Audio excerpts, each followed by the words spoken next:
Hey everyone.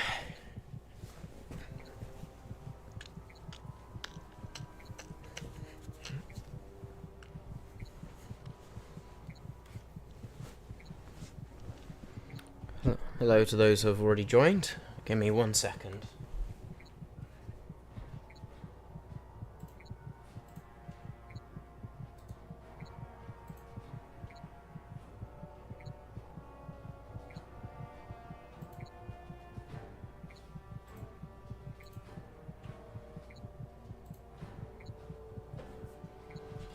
Alright. The annoying thing about YouTube, the whole live stream thing, is that it displays the chat to me, and then it has like this love heart, then you can click and send a bunch of emojis, but it's blocking a lot of the text, which makes it really annoying. So I have to like inspect element in order to just make sure it's disabled, because it's put in such a stupid place.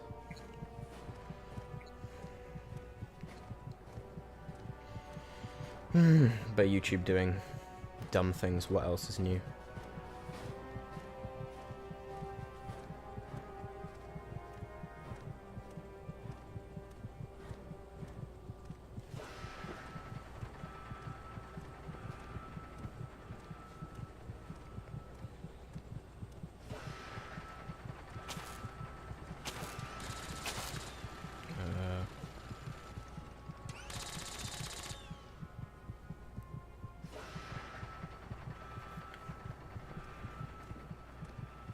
Looks like no one's an enemy, thankfully. Because that'll be a big problem if they are, considering the amount of health I have. Seems like I'm okay.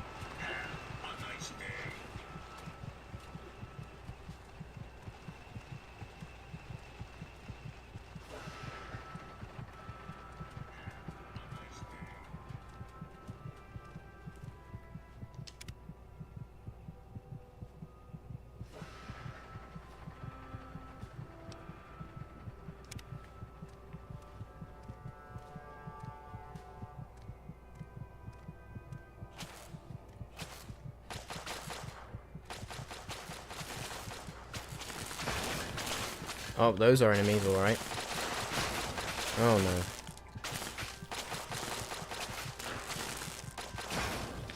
Crap.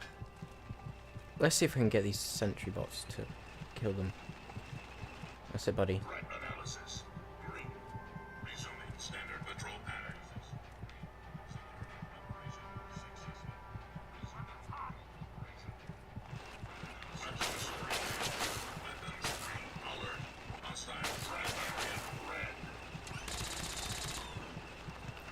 Save here. You can see quite a few of you are watching, so say hi in the chat if you haven't already. Well, no one has already so far, but it'd be good to hear from you guys.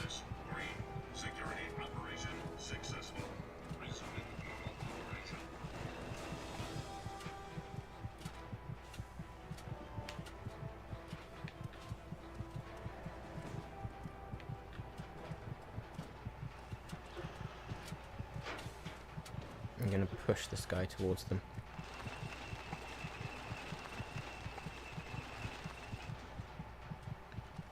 What's escaping the onco? Yeah. Hey, Piers, welcome to the stream. Why, wish I. Welcome to the stream, Zyrob. Alright, I've only just encountered a section where there are enemies. Up until that point there wasn't. I'm going to try and see if I can just get this sentry bot down there to aggro onto them. At least you've got Eden to help you survive. I mean, kinda, but I also didn't agree to do the thing for him. I did take the thing that he wanted me to take, but I did say no.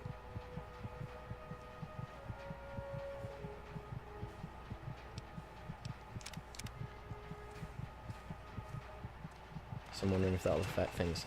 No, buddy, that's it. There we go. There we go.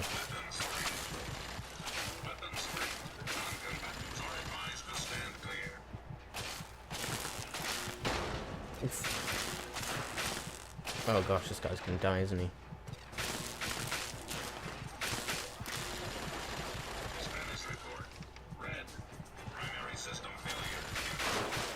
Well, that didn't go too well.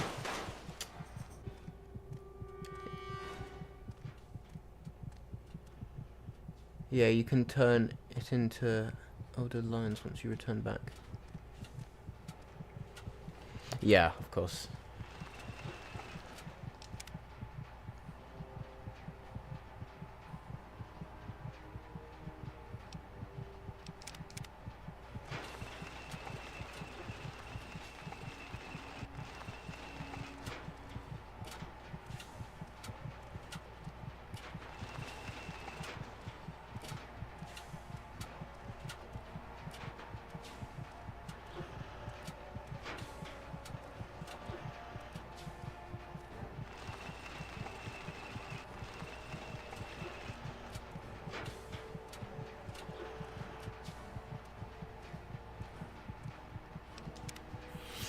How strong does this baby have to be to push an entire Enclave sentry bot? The strongest baby of all time. I probably shouldn't have overwritten that last save just in case, but oh well. We'll see how this guy gets on. I think I'll have to do that save trick like I did with the turret to get this guy to take out all those enemies.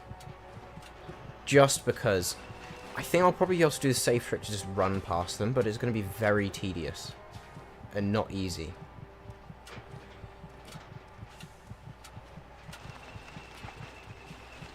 Stop, buddy. Stop. Stop. That's enough. Oh, here we go. That's better. Alright, let me save here. The question, since you have all the DLC, you can choose to not sacrifice yourself surrounds at the end by utilizing companions in your relation. Yeah, I do understand that, but I'm pretty sure, if I remember correctly, I'm pretty sure, and also I don't actually know if I do have the DLC installed at the moment. I think it's a future plan for me to do the DLC, but I'm pretty sure, if I remember correctly, if you sacrifice yourself, you survive anyway.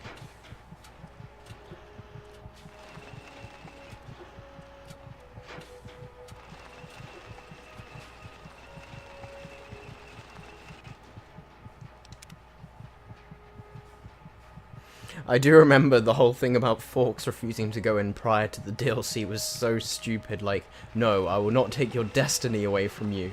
Hostiles detected. Commencing neutralization. Status report. Yellow. Primary systems have sustained significant... Buddy, you're stuck. What are you doing? There's a guy shooting at you.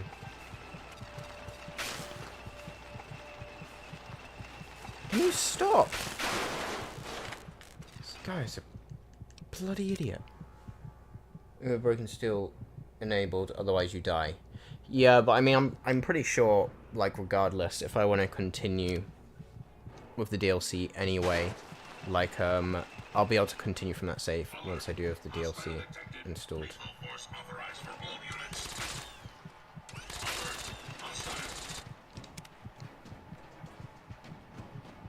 Does not compute. I'm surprised Charon can survive.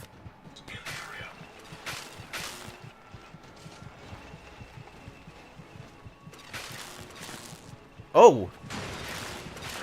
There we go. What is going on? Come on, kill the Enclave soldier! Kill the Enclave! Bloody moron. There's only one left. Ugh, this guy is annoying. He keeps rotating around for stupid reasons.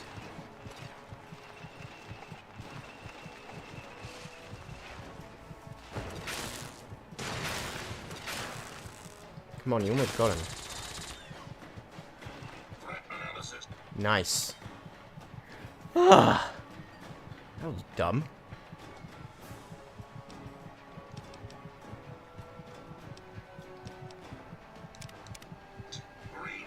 Neutralization operation complete.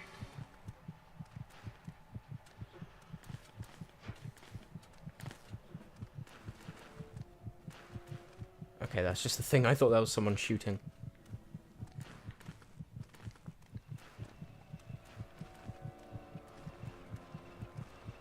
Oh, come on, buddy. How am I supposed to take on all of them?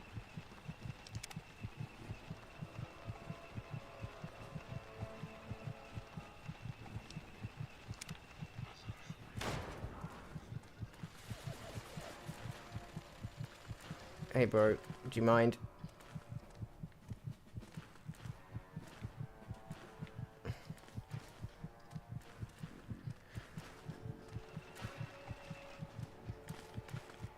This guy doesn't have much health left.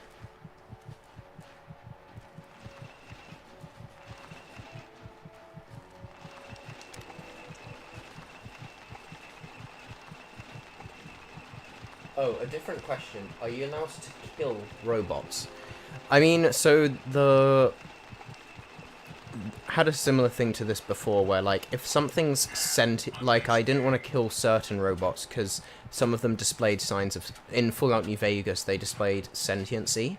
But if they just don't display signs of sentiency, then I guess it counts as fine. Like, I mean, it doesn't count as a kill. But in the case of this... Is that a robot over there? In this case, I would say it doesn't... like, it probably wouldn't count, but either way, I'm not actually killing the robot. I'm just pushing him in the way of enemies so they aggro onto him.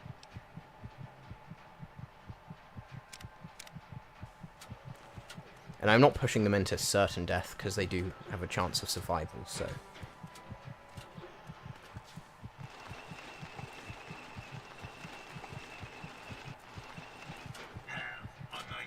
Oh, is his health back? Or at least it's not showing it anymore.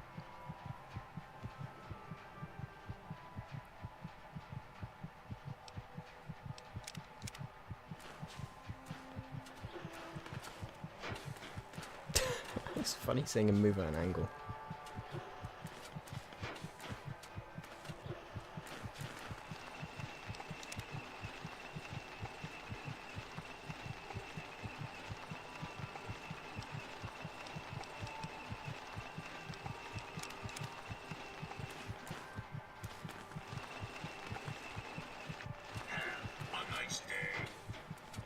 Oh, I just realised they're not even enemies anyway. I'll leave it there for now.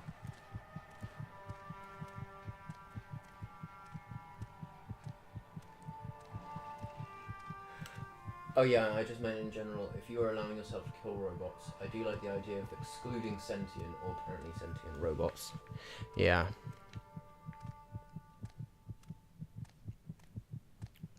Wait, is that guy friendly? So why are some soldiers like aggro towards me and some aren't? Like, some just seem to be chill and some are hostile towards me. It might be because if the game expects me to start killing some of them and it automatically makes the other ones aggro. But when I'm actually passive towards them, they just don't do anything. Oh gosh.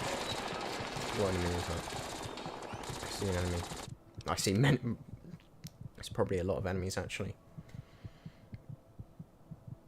Anyway, I can overwrite that save because I survived that easily. Not easily, but I'm fine. So.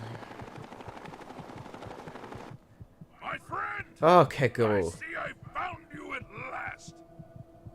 I knew you had survived, and I had hoped to assist in your rescue. Some are scripted to die by the robots. As you saw, sometimes the robots die before they kill the soldiers. Oh, okay.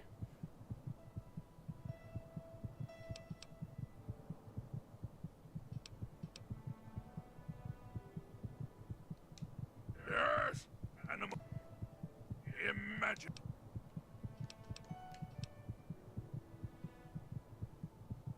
I'm not a big fan of saying what the hell, but I'm sure it's fine. I saw your capture, and a little cleverness, as I owe you my freedom.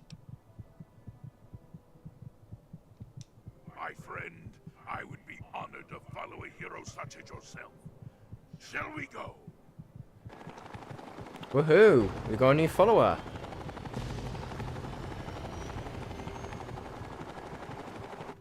Oh, the Citadel. I have a feeling that's a long walk.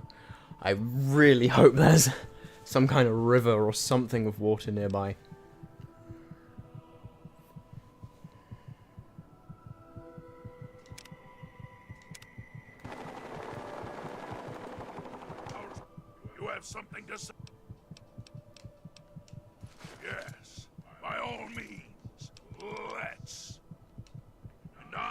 Anyway, and also Charon survived, and as he was a slave, I think being with Fawkes means that Charon goes free, basically. Because you can only have one follower at a time. But he survived, he didn't die, I'm pretty sure.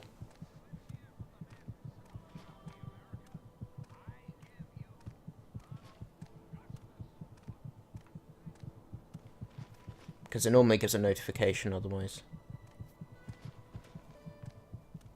So I like the idea that he was a slave, but now he can live his life in freedom.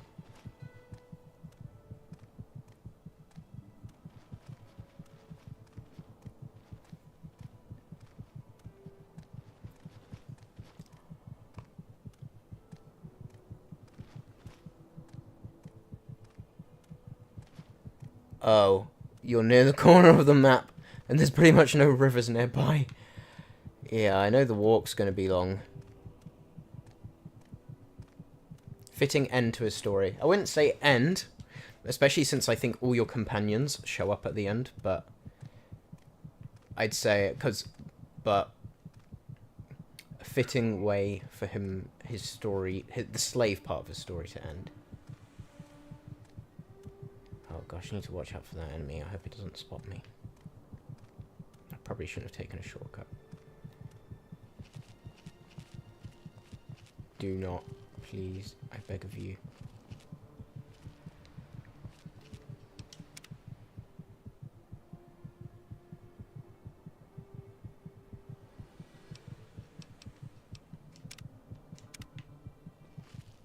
Oh, for goodness sake. Fawkes, can you take care of them? Please. Fawkes! Fawkes! Oh, gosh. I am screwed. Where the heck is Fawkes when you need him? Please don't tell me he's running around the long way. I'm actually shocked I'm not dead yet.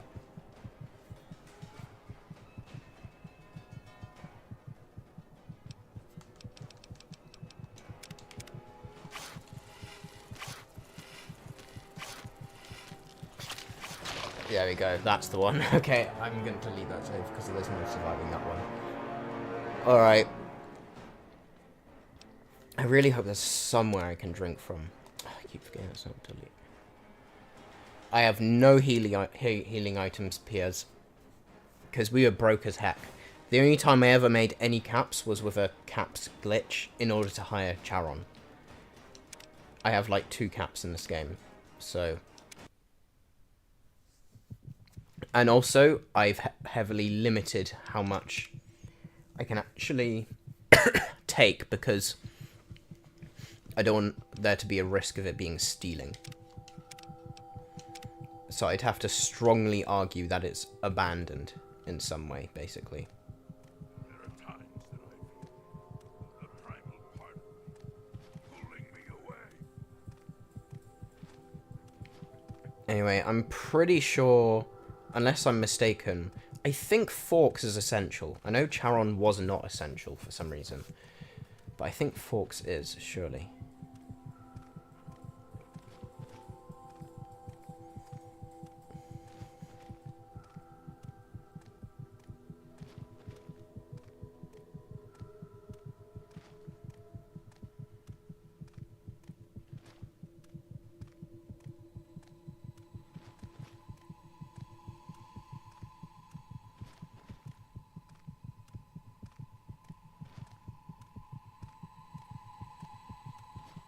Although he may seem safe for the moment, he is fleeting.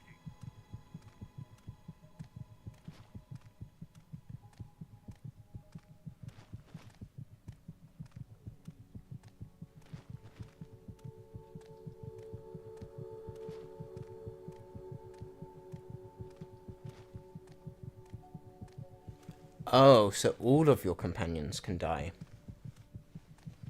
I swear there were some that were essential.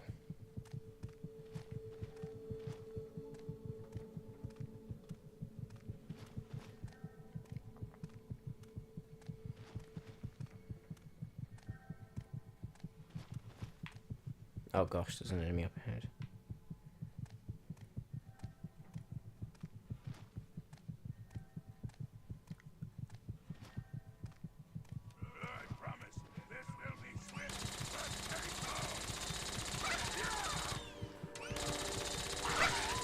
Okay, awesome.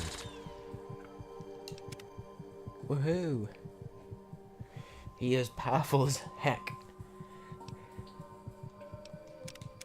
Now I release you.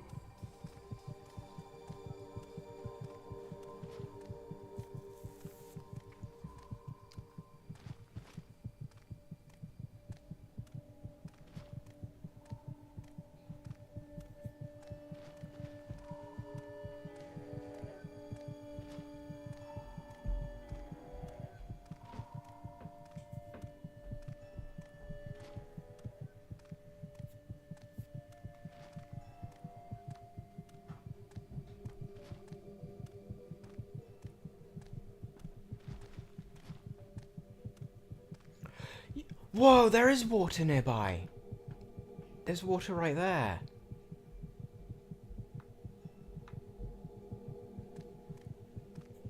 I was going to take a nap. Good luck walking, crawling. Alright, Piers, thanks for joining. Have a good day. Oh, night even. Whatever time it is. Alright, I'm just going to push Forks off the edge, because I know if I drop down, he's going to just, like, walk the long way around. It's not that far away. It's actually pretty close.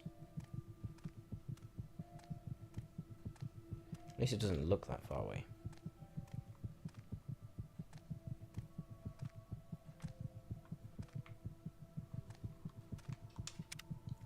But I am gonna push this guy down with me. Just because.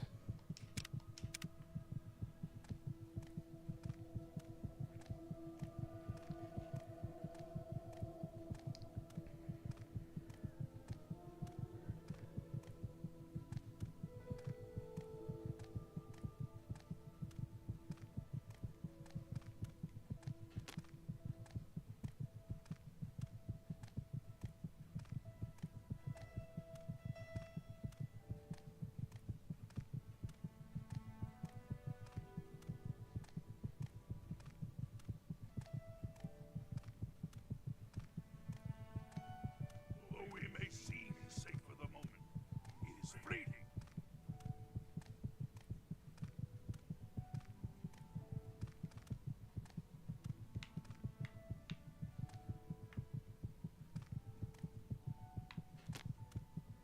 Just need to make sure I don't fall off before him. But I'm pretty sure he will follow me regardless.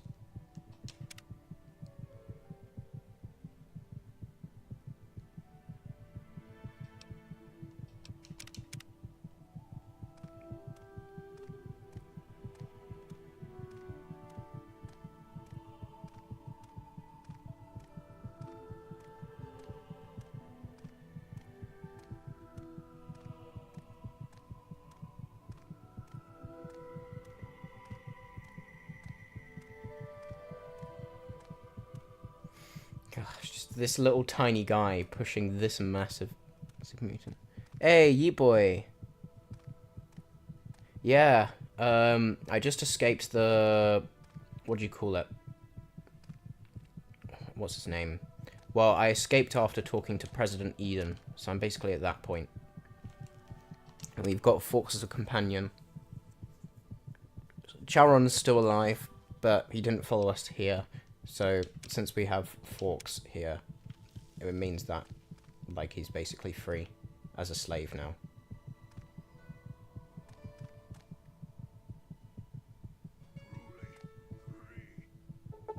Oh, oops!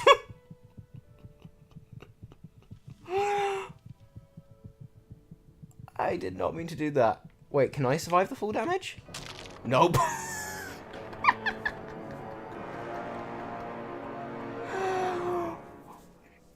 Well. Oops. Oh, gosh, wait. What save file did I...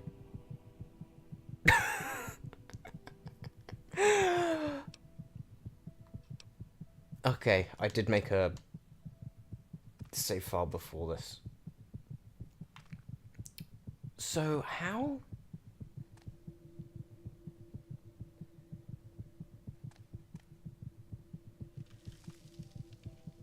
I would have thought he would have survived that fall. It didn't look quite... Because I've survived some big falls. If I jump... Oh, no, that won't work. I love the sound effects of the death. It sounds so funny.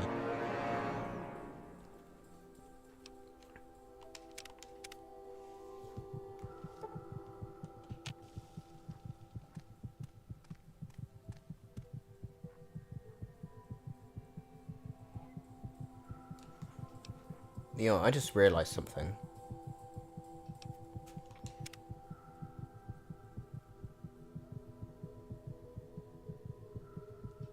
I need to check something.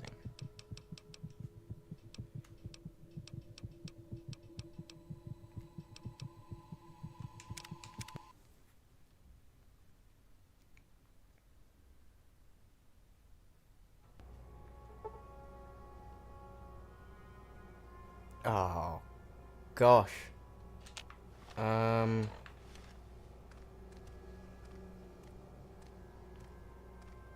It's the Sabbath day. It's a Saturday. Hold it right there. Mr.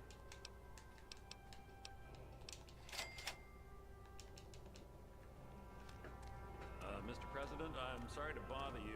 I need to find a bed quickly just to see. I feel like I might be in a position where it's not really possible. Oh, this guy. They're not who they say they are. Get out while you can, before they get you too.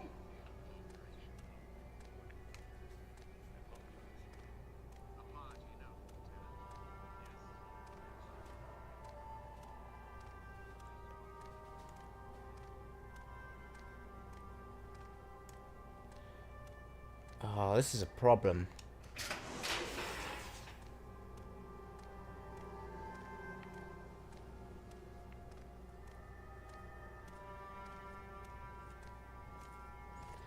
I just might need to start all over again. Not all over again, but like... I'm wondering if there's a bed around here.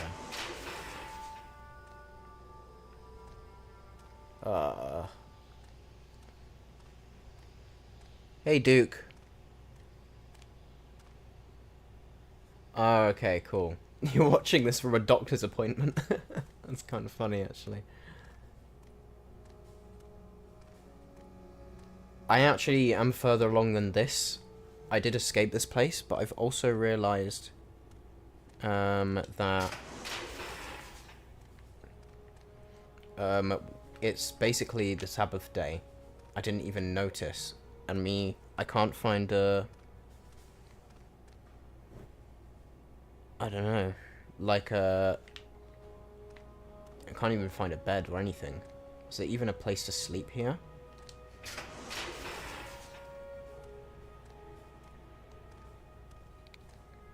Attention. This is Colonel Autumn.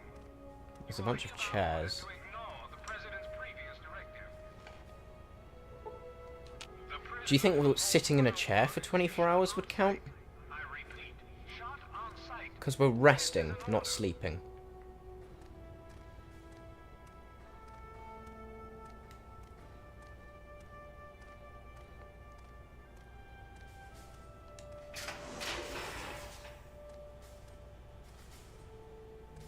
We're not too far behind, so it's a bit of a pain, but it's not so bad. Target may be in range. Ow. Lock. Attack. Lethal force authorized. Why am I being attacked? Oh, you'd say it does count. Ah, where'd I go?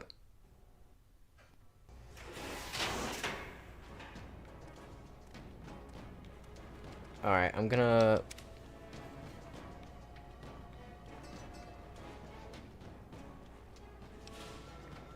I'm just gonna load that save. And we're gonna say sitting on a chair counts.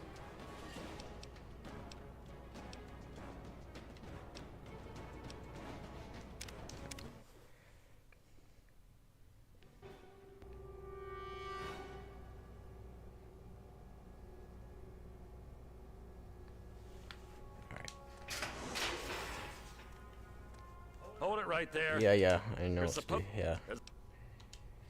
Speech check, and then telling the truth. But I'm gonna rush this part. Mr. President, I'm sorry to bother you. This is Attention to all Raven Rock personnel. individual. This is your president speaking. I've invited our guest from Vault 101 to my office. Please do not impede his progress. Thank you for your cooperation.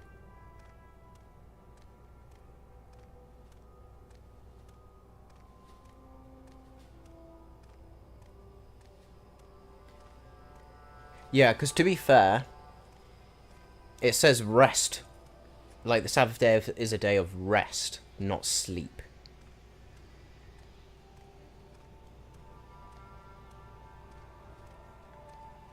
Like, it's called a day of rest, not a day of sleep. So, I think it does count. I think this is the first time I've actually been forced into this these circumstances, but I'd say it easily counts. I don't think anyone... I find it hard for anyone to argue otherwise.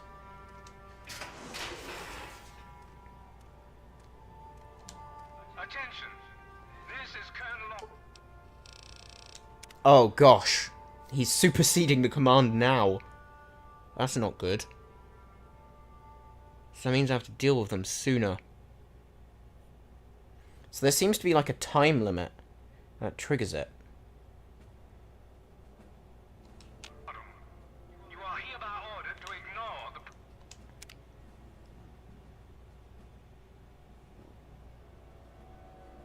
Oh, it's just annoying I have to go through this part president's again. previous directive. The prisoner from Vault 101 is to be shot on sight. I repeat, shot on sight. This is an order. I don't like the sound of that.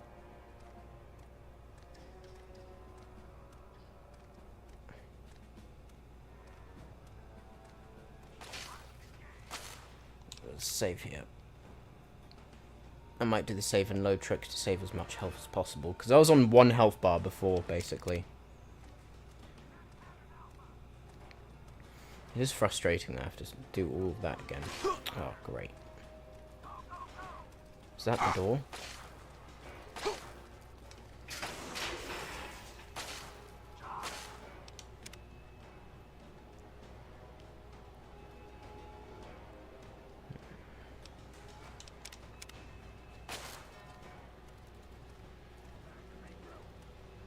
Target trace lost. Why is that blocking the way? Come on. Don't waste my time like that.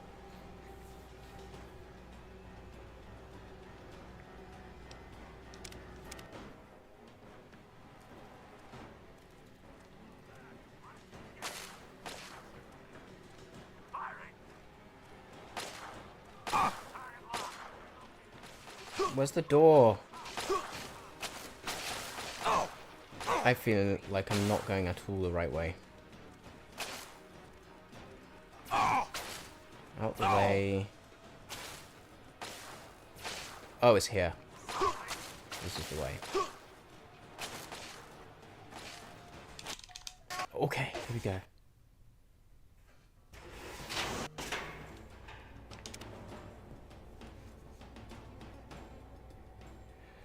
Whew.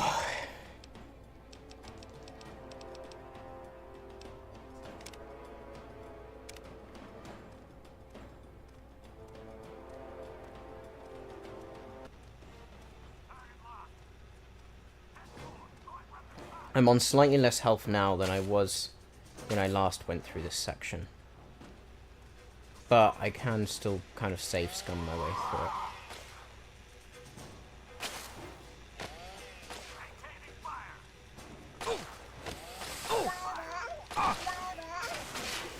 I just need to hope I get luckier with enemies. Ow.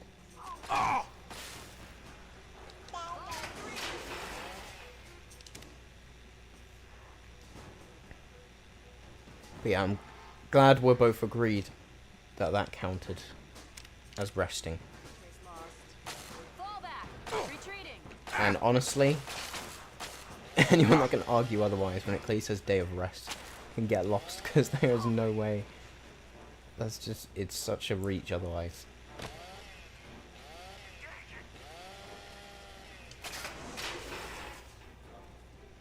It's a bit harsh, I don't really mean that, but still.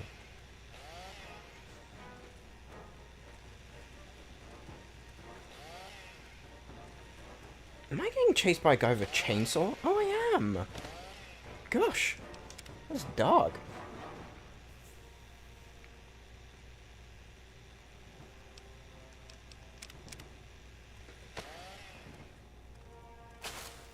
I feel like I might be getting slightly lucky though, and I think the guy, because I'm being chased by a guy with a melee weapon, I think he's actually blocking me from getting shot too. So I think he's actually being helpful. Okay, I do remember that I had to go to the right here. Because the left is a dead end.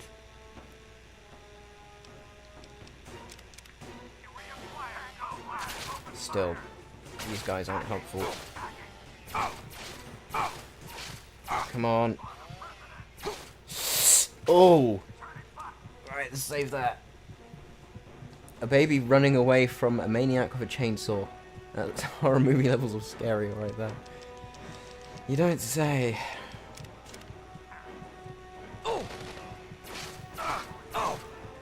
Oh gosh, I'm taking a lot of damage now. I'm just gonna run. I don't even care anymore. I'm probably gonna die, but yeah. I wanna see if I can make it through with 3 health bars instead of 1. But for some reason, very near the end, I actually take it. Alright, save that.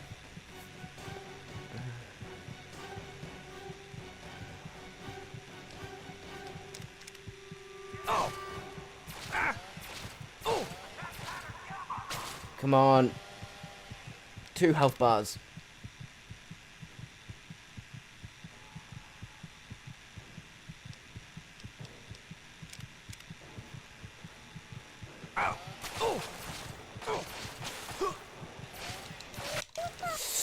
Oh!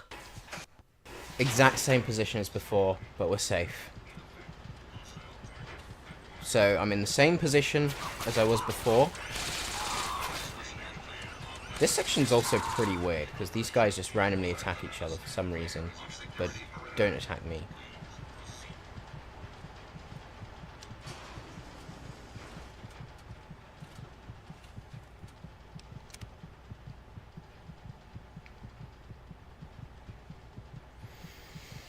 And as for that last section, it is a bit difficult, and I can sort of avoid combat, because basically earlier I just managed to push the sentry bots towards the enemies, so that they could clear them out, and that did actually allow me to avoid combat, so I can get through this section, because I've done it before.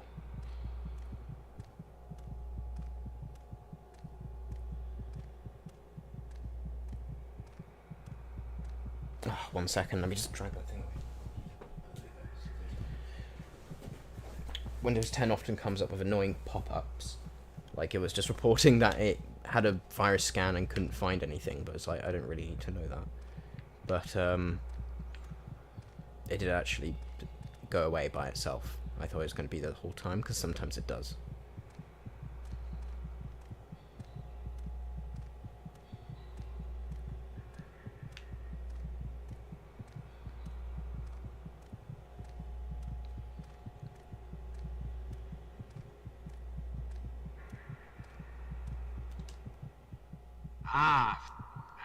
Yeah.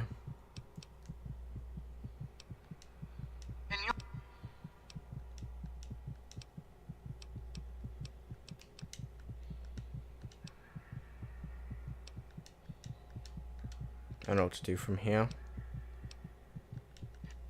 I'm making a few.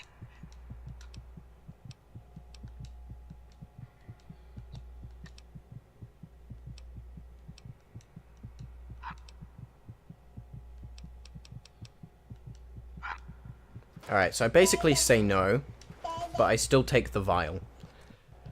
Which is good, so I actually can avoid lying to him. Because I can explicitly say I will not take it. Well, I'll not, no, I won't take it, but I won't do the thing for him. But, I can take the vial, but he knows what I've said, so. We're not agreeing to do anything. Or being forced to pick the bad option.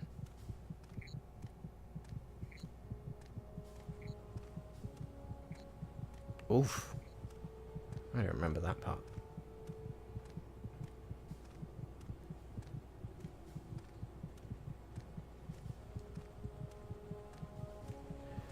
Alright, so this was the part I was on when I last saved earlier, when I started the stream, basically. So I'm now at the same point I was at the start of the stream.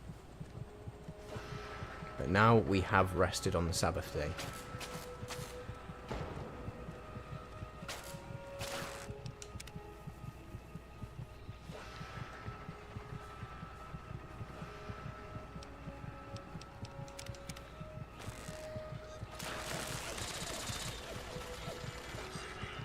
I gotta love how literally everything I do is always down to the last health bar.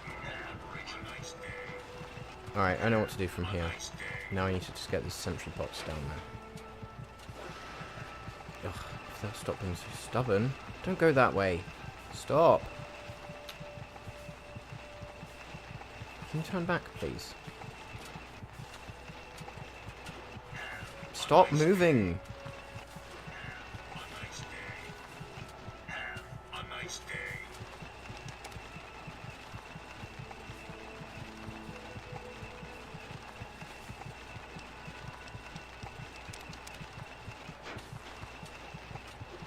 Move that way. Sometimes they do move that way, which is cool, but...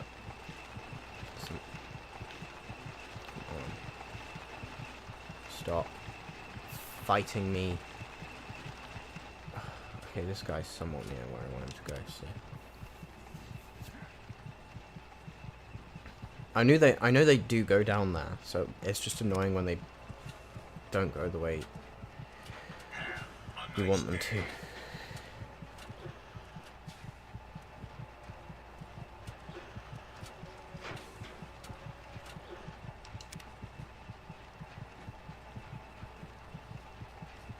Alright, sure. I mean, whatever advice I give, take with a grain of salt, but I'm happy to help wherever I can.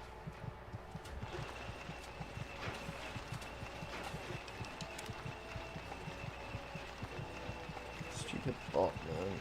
So annoying.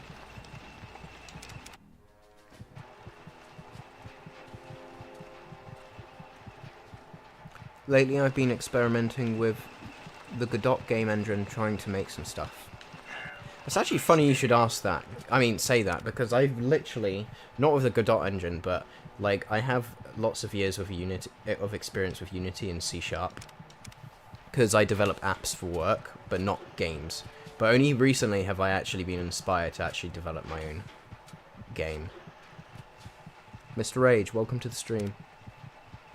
Yeah, only recently I've just felt inspired to like, obviously I've made games for fun before, like basic ones for like uni projects or something else, but this is the first time that I actually started developing a game that I intend to get like completed and potentially sold. But either way, yeah. I once shot my way through here wearing Enclave armor. Had only 6 HP left by the time I got out. I did actually escape here before, and it was fine, because I did just push the sentry bots to the enemies, and they dealt with them fine. It's just, yeah. I made a pretty cool test project, but it got too complicated too fast, and I had to scrap it. That sucks to hear.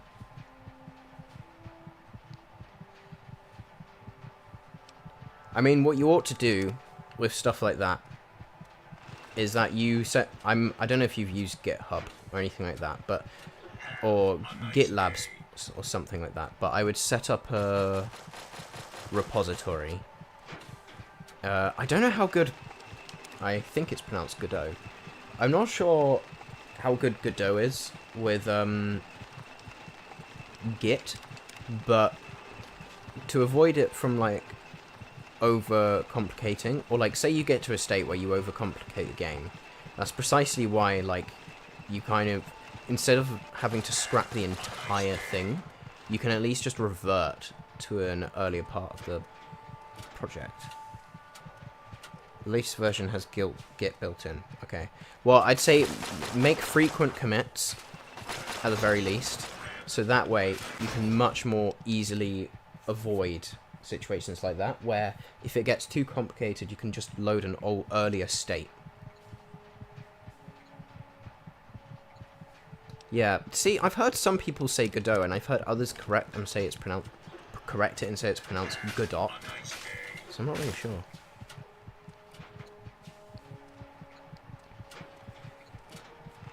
I think the latest of it... Alright, so the thing is, I've got an idea for a new game.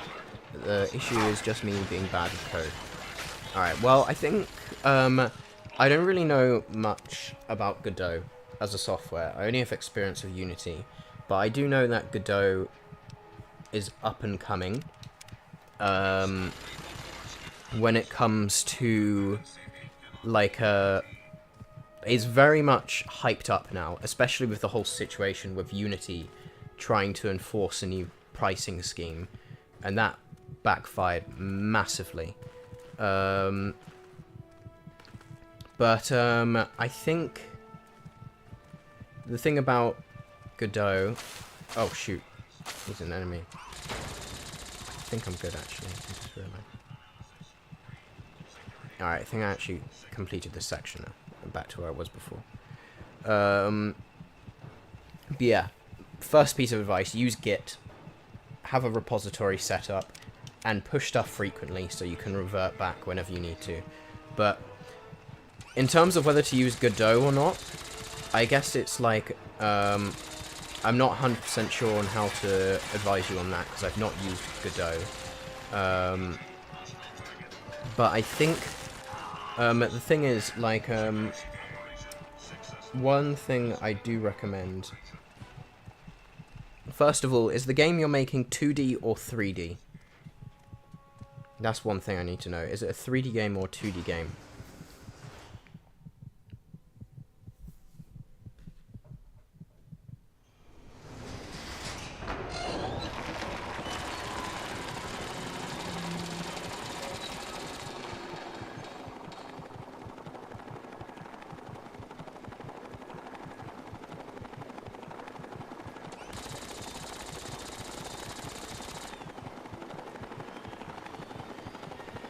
Oh gosh, this didn't happen last time.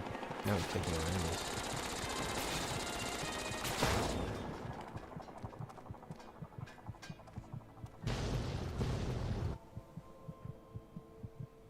The whole game is supposed to be set inside a messaging app. Okay. But, so is it going to be like having 2D or 3D graphics? That's the most important thing.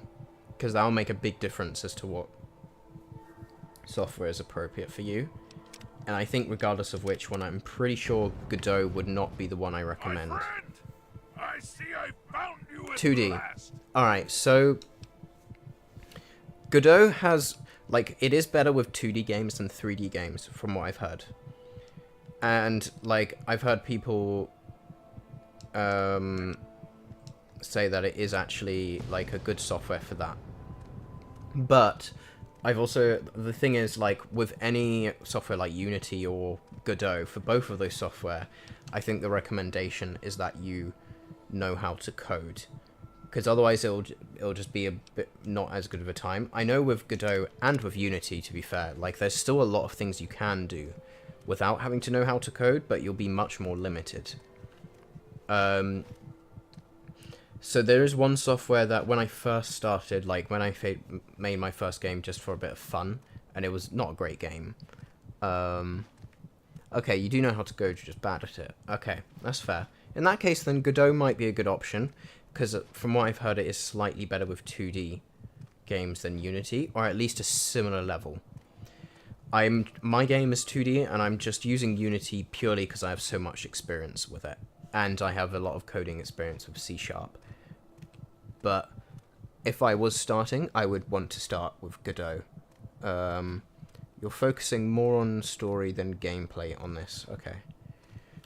The thing is, if you are struggling, if you do know how to code, but like code is kind of getting in the way, and you don't want code to be such a fundamental part of the game's success, I'd say a good tool, which is the one that I first developed a game in, is Game Maker. And the reason Game Maker is a good one is because it has a lot of tools in terms of how you want to like, it makes it much easier. It gives you much more freedom in terms of what you can do without having to rely on code so much.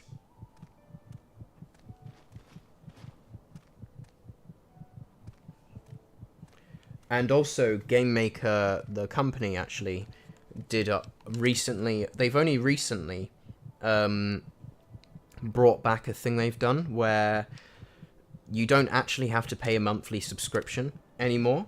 You can now pay. Well, firstly, if you're not developing for commercial use, you can use Game Maker for free now, entirely free, as long as you don't use it for commercial use. But if you do want to use it for commercial use, they do still have the subscription, but you can actually do the one-time fee. I think it's like $99 or something. It's free for non-commercial. Okay, cool. In that case, I'd say both Godot and Game Maker are good options. And I guess if you're already becoming familiar with Godot, then I guess stick to it. But Game Maker is also a good option because it's free if you're not using it for commercial use. But then if you decide you do want your game to be used for commercial use, you can buy the one-time license. The only thing about Godot that I would say might be a disadvantage is because the thing is, like, even though it's non-commercial now, you might decide you want it to be commercial later, or, like, obviously you're building up experience for when you want to develop a game later, potentially, and become successful with it. And the thing is, that's where more corporate development software like Unity and Unreal Engine will benefit you more. And so I guess it depends on, like, if you ever see yourself wanting to try and make your way towards doing development as a career. Like, if you ever see yourself wanting to be a game developer at a studio. And the thing with that is, if you want to do that, then I would strongly recommend that a software like Unreal Engine or Unity, but probably Unity, would be the better option, even in spite of all the terrible changes that almost happened with Unity. I'd say Unity is a better tool for Godot if you are trying to build skills towards a career. The reason I say that is because although I do think Godot will one day be a big software, like it's only recently become big, there really aren't that many professional game studios that are using it at the moment. There's, like, almost none. Like, there might be some just starting, but I think at the moment, the software isn't high in demand for game developers, whereas people are there's still tons and tons and tons of jobs out there for those who have experience in Unity,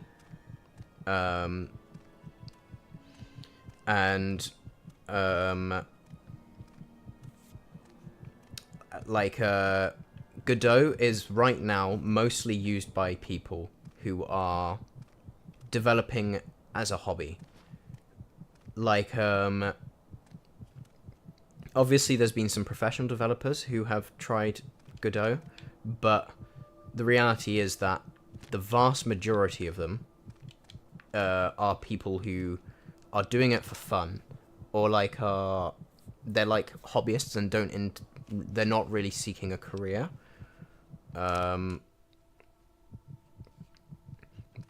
but like they're just kind of developing games in their own time. So if that's just what it is with you, then I think Godot is a great option. If you do want to be a game developer, and do it as a job, most likely Unity is going to be the best starting point. Just because it has its flaws, and I do have a lot of issues with Unity, don't get me wrong, but just because it is a high-in-demand engine, and also you'll be coding in C#, which developers love. If I do pick up a career as a game developer, I'm pretty sure I'll end up as a writer. Okay, that's fair.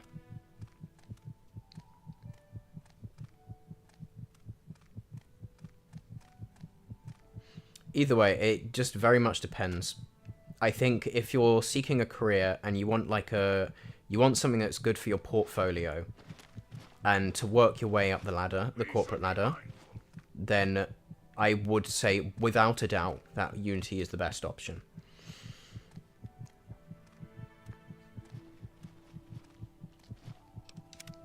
That's not to say that Godot won't help you in some regard, and Godot's time will come. I'm sure it will, where as long as like the developers don't drop the ball in it, but I'm sure it will be more successful considering just how well received it's been now. And there's a lot of hype around it at the moment. But it is still like there's still some concepts that it's missing out on. Like for example, I think if like you wanted to develop a game one day where you'd want to port it to other consoles, you're going to probably have a much harder time doing it in Godot than doing it in Unity. And as far as I know, I may be mistaken, but I think as far as support for porting to other consoles, I'm pretty sure Unity provides the most support on that. Like Nintendo Switch, Xbox, PlayStation. Obviously there's still the hard part of that where you have to get approved to port to that anyway, and they have like NDAs protecting you from sharing. So the information's not out there about how to use the dev kit because it's NDA protected, so you'd have to get approved by them first.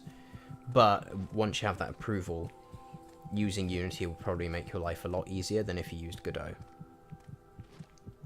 So it's just like there's many aspects where Godot actually, just due to the things, like I think Godot is an amazing piece of software, especially considering it's just open source and made by people developing for fun, but it is still, there's still things that it's lacking that are just important to take into consideration, and also from a career standpoint, whether it's actually a good idea long term.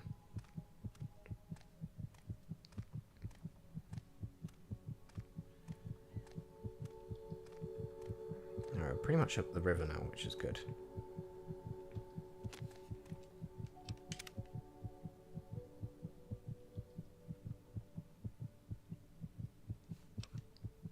But yeah, for context, my full-time job is as a software developer.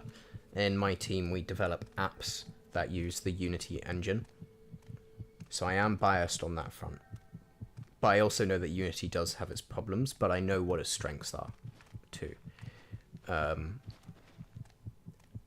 And I have a little bit of experience with Unreal Engine, but not a huge amount. And I've been developing for like 4-something years using C# as well. So, so it's not so much professional experience in video game development, but in software development, at the very least. Only now I am actually trying to see if I can pursue it personally as a video game thing. The thing that's bothering me is what kind of story do I write for the game? That's also a good point. And the thing is, like, that's also a difficult thing, because on my channel I wrote Fireteam Expendable, and that I wrote like a full animated story. And although I am happy with how it turned out overall, and I look back on it with fondness, there's definitely things I could have done better. I'm not sure what advice to give on that front. I think the more important thing is like, I guess like, I'd ask like, what's your reason for wanting to make it a game rather than just an illustrated story? Because it seems like the story is the part you really want to focus on. So I guess I'd ask, like, why do you want it to be a game? And if making it a game seems like the right choice, like, the thing you need to think about is how do you intend to make it fun?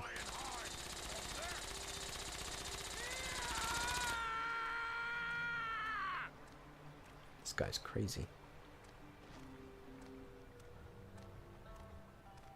Anyway, I'm at full health now, thanks to being able to drink water.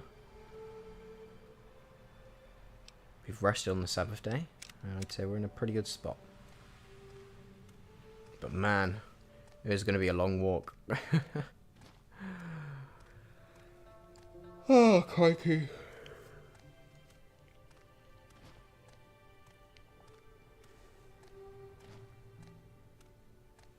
I just love how games are interactive. Okay, so you think it's going to be kind of like a choice-based thing. Okay.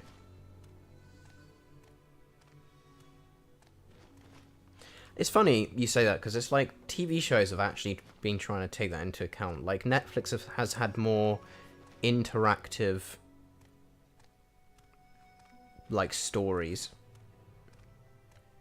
Which was something that was usually only like possible in games, where it was just like a choice-based story and they'd film all these different segments, and I thought they were kind of cool. Some of them were very limited, but even so, I still liked a lot of them as a result. Like, I think the best example was the Black Mirror one. But right now, it seems like if you want like an interactive, choice-based kind of story, it's very, like, really, games seem to be the best avenue for that. I guess it's very important that, like, obviously you do care about the story, but because it's probably going to be something based on a lot of choices... It could have been a bit faster, man. Come on. It's going to be based on a lot of choices, but, like... That's also where it's going to be probably going to be, as a result, the biggest challenge you'll have with making the game, because you'll need to account for those choices. And yeah, I'd say what I do is I obviously just kind of, before you take things any further with the game, I would like write out what you want the story to be from the very start, before even touching the development. And I would, obviously AI has actually improved things a lot, and you can use ChatGPT to help you with the ideas for your story, but try to still make it your own, obviously. But I found those tools very helpful to use lately. But I would write out the story, and then I'd say, like, if it's a choice-based game, I'd write out like a diagram of the choices you want to make from the perspective of the player. Like kind of like I think it's got I don't think is it a spider diagram or whatever kind of diagram, where like different choices lead to different scenarios. Like you'll basically kind of want to write out a diagram once you have your story of how you kind of want to implement it mechanically. What choice will lead to what? Like, things like that. And to be fair, that's one thing I struggle with. One thing I hate about developing a game or an app is I hate the planning and design stage. I hate drawing diagrams, but it really is useful. I still need to think of a general idea for the story. Yeah, that's fair.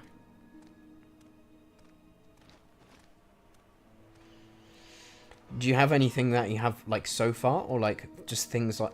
Do you have kind of, like, an idea on the presentation of story and how you want it to be told?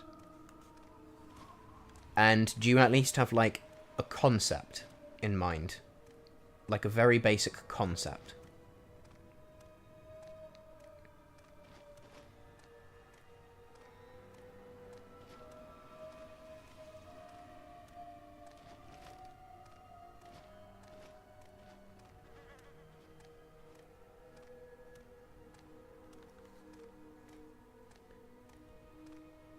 Okay, it's a messaging app, and the player is just another user on that app. Okay, so I'm guessing it's like going to be like a story that's very much catered to lots of different characters that just kind of say things.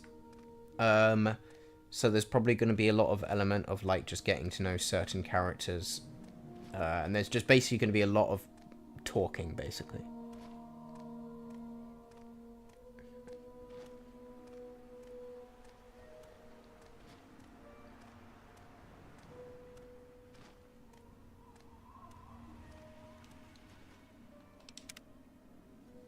It does remind me of one game that I'm pretty sure Jacksepticeye played. I have no idea what it's called, but I think it is one where it like kind of parodies... Not parodies, but it like replicates the experience of using MSN. And it was like a relationship with these two people. And the game just kind of... Like, it was different choices, but... Like, Emily is Away. Yeah, that's the one. How on earth did you know what I was talking about? Is that what you're kind of inspiring your idea on?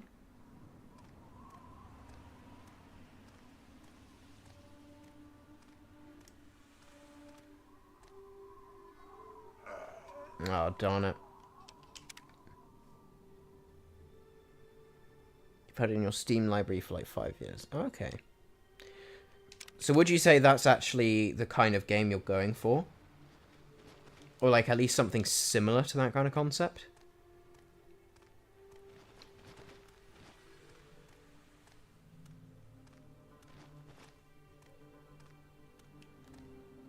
Okay, that's fair.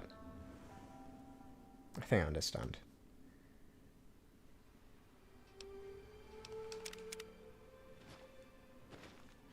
I think whenever you're writing a story, one piece of advice I only knew about not that long ago is I know it's kind of ironic saying this on a Christian run, but like write a Bible, and a Bible is in like the source of truth you consider. Like you need to basically a massive document that you consider the source of truth. Oh, I'm injured. Great. Oh well.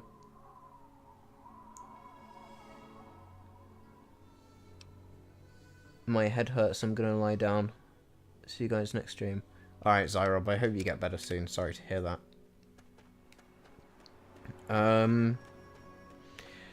Yeah, so I'd say it's very important to kind of write up a Bible, which is basically just a massive document that you basically refer to as the source of truth for the kind of consistency you want.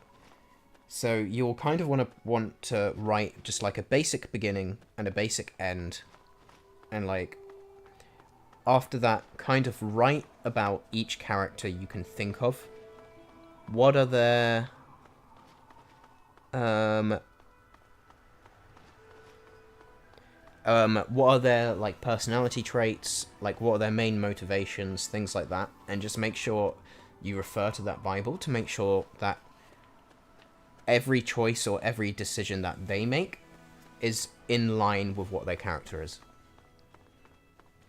Alright, that's fair enough, Zyrob. Good night.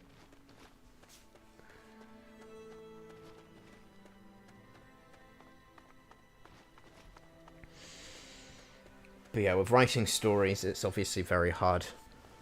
And you can technically do everything right, and it's still not necessarily be engaging. It's why there's a lot of like big budget movies and people don't seem to be able to get it right.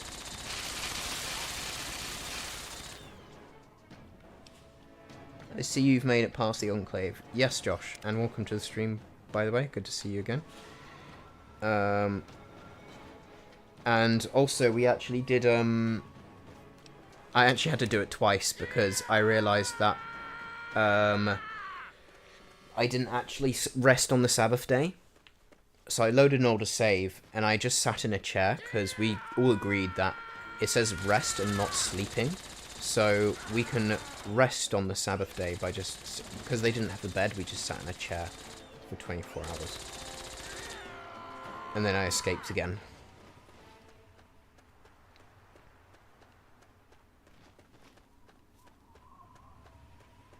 I've had 2 ideas so far. One is about 2 friend groups that the player has to keep separate from each other due to him basically acting like 2 different people to each group. Okay. That sounds like a good concept. Like, the concept itself sounds engaging.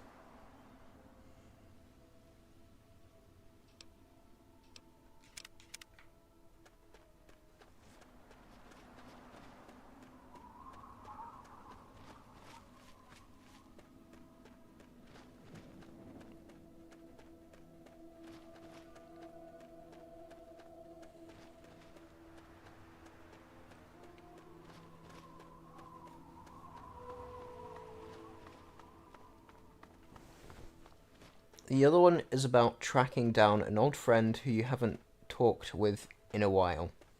Okay. I mean, I think both of those have potential to be a good idea. And the thing is, like, you can have an idea that's been done before, that is done really well, and in a new way, that basically any idea, no matter how boring, can be brilliant. However, if I had to choose between the 2 of those ideas, I would pick the first one. I think the idea that you as the player have kind of a sort of split personality, I feel like that's something that if I actually like kind of read the plot or synopsis of a game for either of those 2, I'd probably look at the second one and be like, ugh, that doesn't sound like anything new. And like, I'm just talking from a user's perspective. Like, it's very easy to kind of judge a book by its cover, and when the synopsis doesn't talk about anything very new, it's easy to be put off. Whereas the first one, it sounds like something like it's already telling us something that you know about the player. You already know kind of a little bit more about the character of the player. You know what the objective of the game is. And you kind of know what kind of... at least have a very vague idea of what to expect from the story. So already, like, the first one kind of tells more information about what you expect. Whereas the second one, when it's like tracking down an old friend who you haven't talked in a while, it doesn't really tell the person much. I think it's almost kind of too vague, if that makes sense. So I think if that was the idea you prefer, I would find a way to expand on it. I'll probably go for the first one then. Thanks a lot. Yeah, no worries. And obviously take what I say with a grain of salt.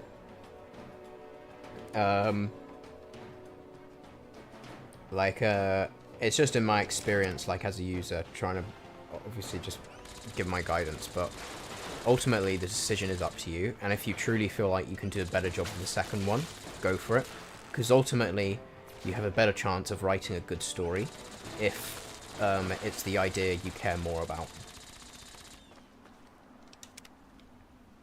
But, as I said, my initial impression, I like the first idea a lot more.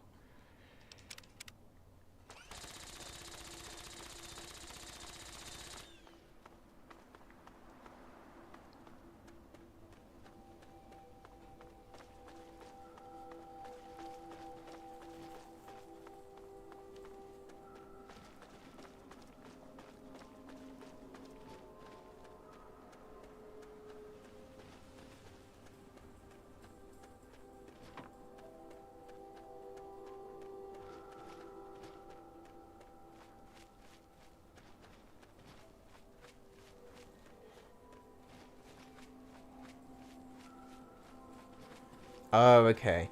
Yeah, I think you did tell me something about it, or at least one particular friend group. But if it's from a personal experience as well, like that also really does make a difference into how good the writing of the story is, because like it means that you can write about it in a way that feels relatable,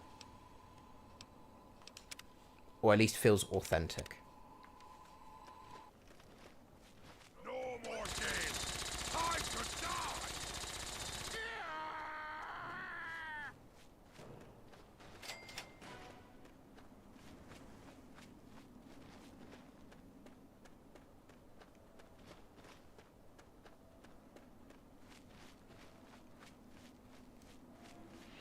I think also, like, if you decide to make it into a game, the important thing to make sure of is that you decide how long the story is going to be, because there are a lot of very successful games out there that are very short and not very long whatsoever, and in some ways keeping, like, it's just important that you make sure the length is the right amount. Obviously, from a technical standpoint, you'll have a much easier time developing a shorter game. And one thing I actually think you would benefit, like, when it comes to writing your story, and this is actually something I feel like is lacking in a lot of TV shows, when it comes to, almost forgot about that. Yeah, it's like a very important thing, like, just to make sure of, like, like, I think, I can't push this guy over. I want him to kill the guy, but he's just not being helpful. This guy's useless. Can you just shoot him?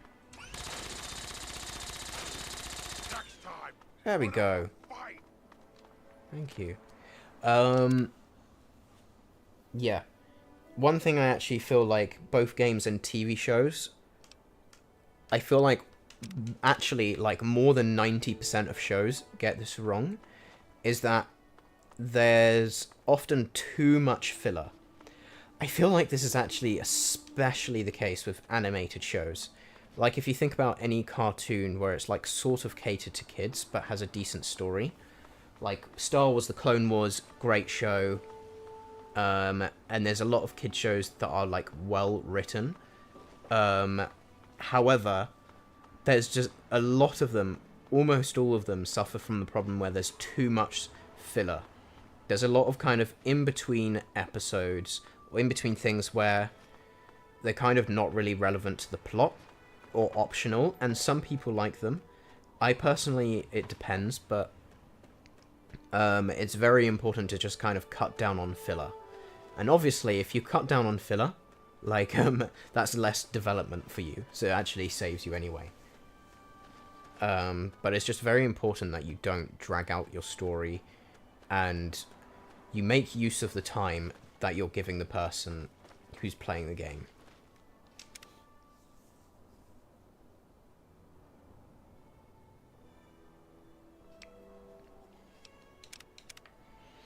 Like, for example, in my Fireteam Expendable series on my channel, like, every episode I've made has not been long at all. I'd say the last one I made was the longest I've ever made it. But it's like, every single episode that I've made has just been, what do I think should happen next? What can I think of to do next? I think I probably maybe overdid it, and there probably should have been parts where I let things linger for a bit longer. But overall, it's like, if you can't think of a good reason to make a section longer, don't make it longer. Because if it's something that feels forced and you're doing it for the sake of it, it's only going to be something that detracts from the experience, most likely.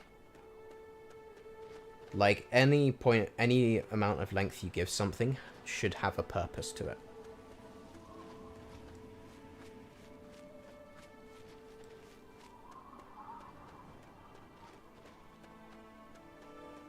Sorry if I'm rambling a lot, by the way. It's just something I'm quite passionate about. I enjoy writing stories, and I've also been getting into game development, so something I enjoy talking about. Apologies if I'm rambling, but I'm hoping it's somewhat helpful.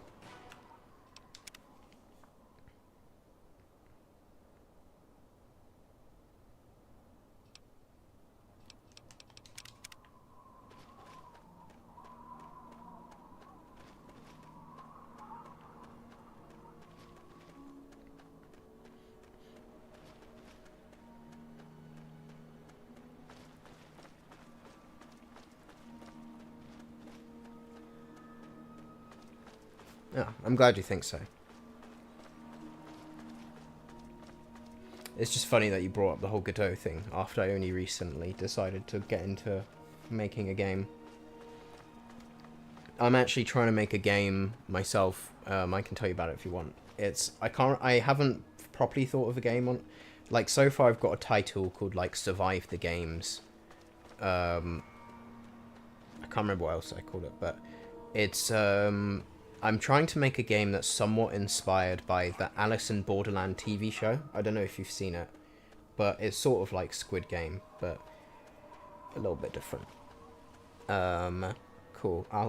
Happy to tell you more. Basically, like, what I'm developing right now, I'm just doing a single game mode, and I'm trying to keep it simple because I'm aware I've not got any professional experience in developing a game. So I want to start simple.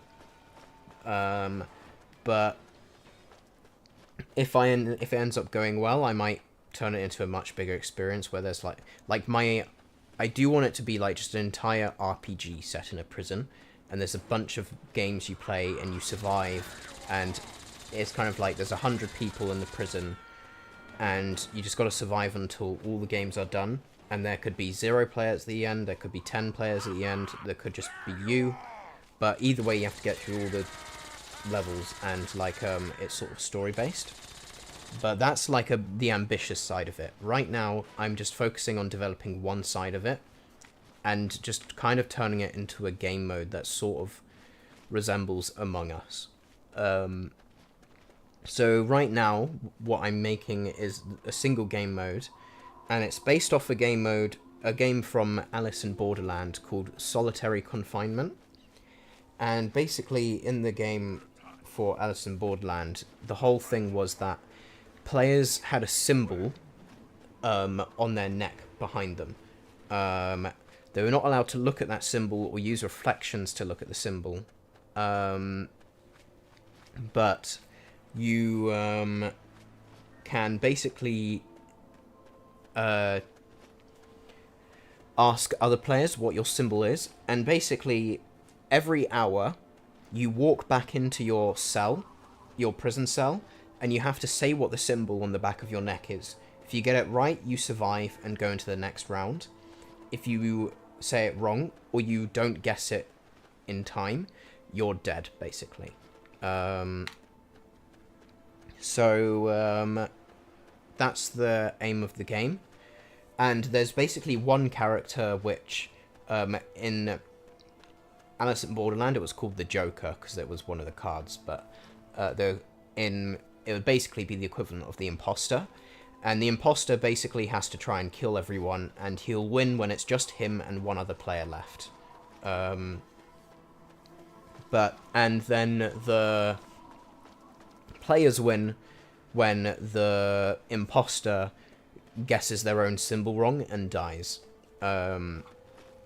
So it's a similar concept to Among Us, but the difference is that there's no combat.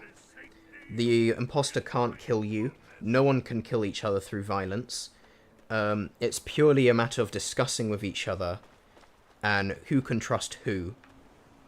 Now, I'd have to have some restrictions on the chat, and then I'm thinking about the possibility of adding extra features on how the players can win, or how the imposter can win, but the idea is that it's very much chatting and deciding who you can trust, and you just need to figure out what your symbol is on the back of your neck.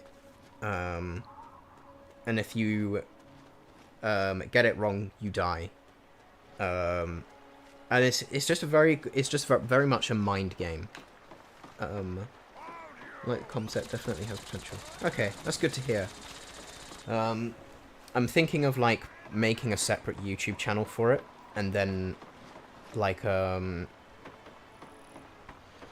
of making devlogs about it, because I feel like that will just help promote the game. And I do intend in the long term to try and perhaps sell it on Steam, but and like other platforms, but obviously there's no guarantee it'll be successful. But I'll probably like promote it on Steam and no, I'll probably promote it on my own, like on the separate channel, and then I will also probably in a like I'll probably like do like, because I know what YouTubers do this thing where like they sponsor themselves, and I'll probably do the same thing where I'll be like, this video is sponsored by myself, as I am making my own game or something, just to help bring promotion to it. Where's Fork?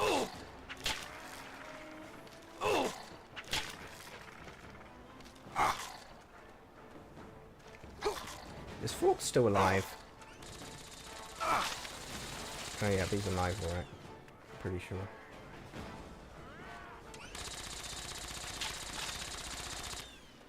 Nice.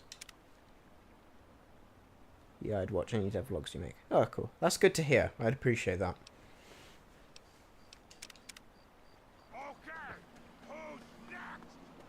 At some point, once the game is in like a state that it's like at least demoable, I'd definitely like to show it. Is it just you working the game? Yeah, for now it is. I'm right now just developing the game and using free assets that I found online. I don't know if I'll continue to use them. And then I've added like some basic animations that don't look very good. But I'm also just trying, like my strengths are developing functionality rather than visuals. So I'm trying to just kind of make it look as good and as fun as possible within the limits of what I can do for free. And then if it's kind of generating popularity and seems like something that people will really be invested in, then I might start investing a bit more into like refining it and making it look really good and play really well.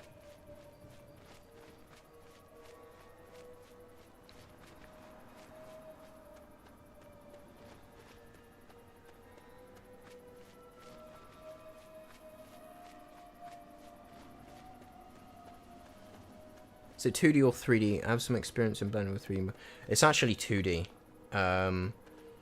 So because basically my original idea for it was to be some sort of RPG. So it is basically a 2D pixel game, like almost sort of looking like one of those old-fashioned RPGs at the moment. Mainly because I feel like that will be the simplest to do, and I feel like I'll be able to do more with that. And it's a bit easier to make it look good and presentable as well. So I've done what I can on that front.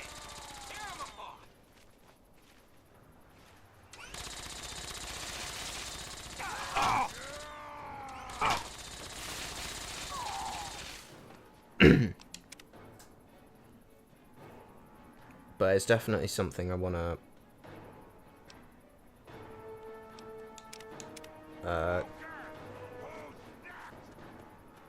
develop. Someone's spamming emojis. I can just see it popping up. It's quite funny. I can't actually tell from here which emoji it is.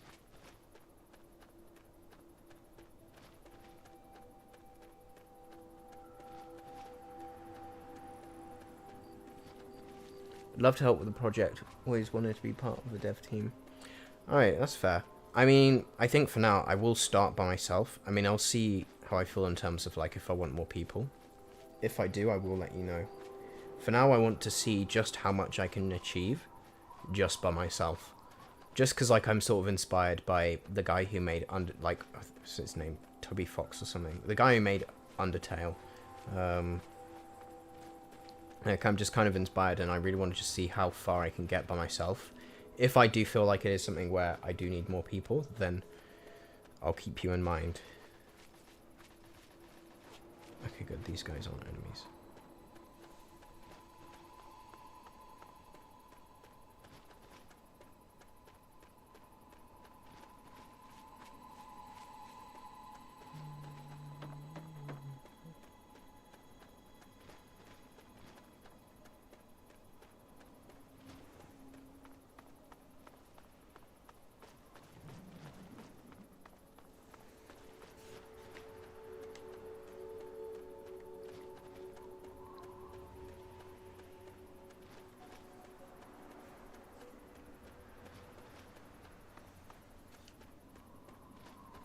Yeah, I crippled myself because I decided to drop down from too high. That wasn't very smart.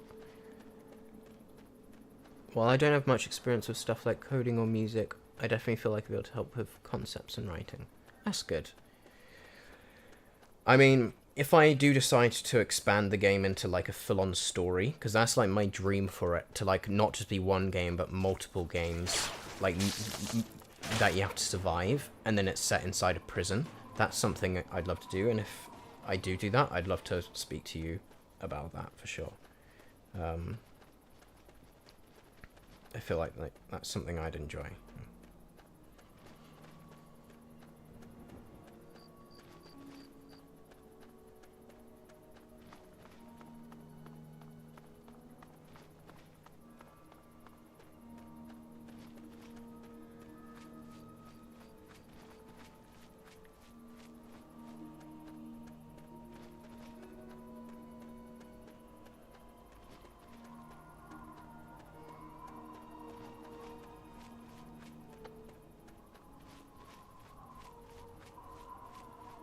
Of course, yeah. I have you on Discord. You're in my Discord chat, I believe, so I have the means to contact you if I ever need your help.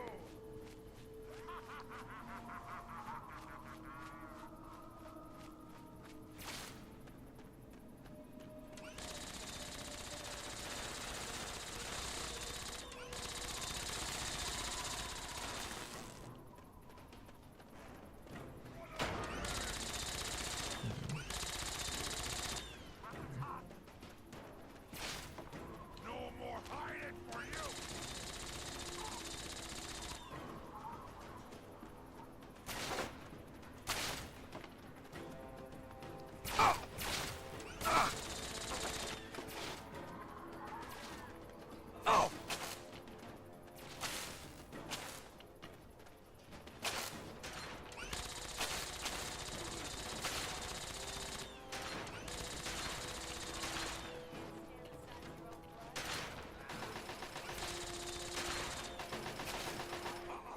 Feels good to have a conversation like this again after missing on a few streams. I'm glad to hear that, and I feel the same as well. It's been good to... It's nice to actually be able to talk about this subject in particular as well, given it's something that I have a lot of passion on, but it's good to just have, like, someone engage in the chat and, like, you know, have deep conversations with. Just about life and advice about, you know, our own ambitions and stuff like that. I do appreciate the chat.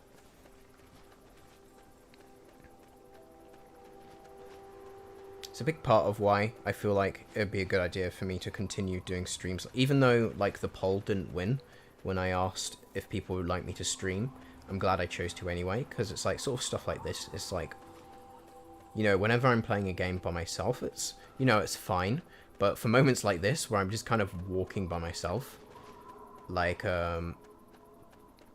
it's good to be able to just have conversations with people at the same time who are watching the stream and engage with the stream.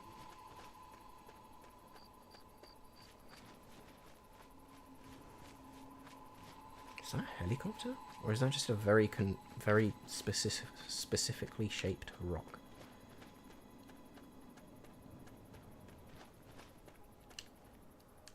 Let me just save here to be safe. I'll probably need to head off at about past, in about 6 minutes, probably. Maybe you could stream some different games. Yeah. I mean, I'm not sure what else to stream beyond just like if it's something I don't do for Ten Commandments. I'm not sure what to stream, but I don't know. Maybe I should just stream games normally. I remember when I started this channel, it was actually based on Let's Plays, and it was fun.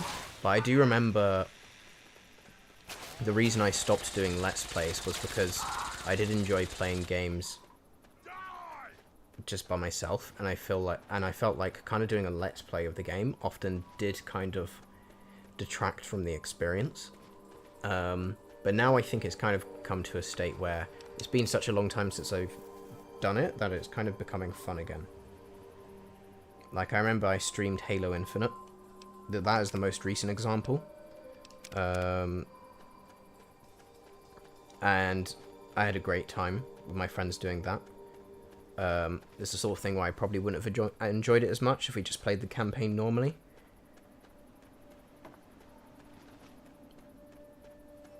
And then prior to that, I believe the last Let's Play I did was Futurama the game. And that was like 7 or 8 years ago, but it doesn't feel like it was that long ago. It was 2016, so it would have been about 7 years ago. Maybe even 6, I don't know. But, and then after that, I hadn't done a Let's Play since. Try streaming a game you haven't played before.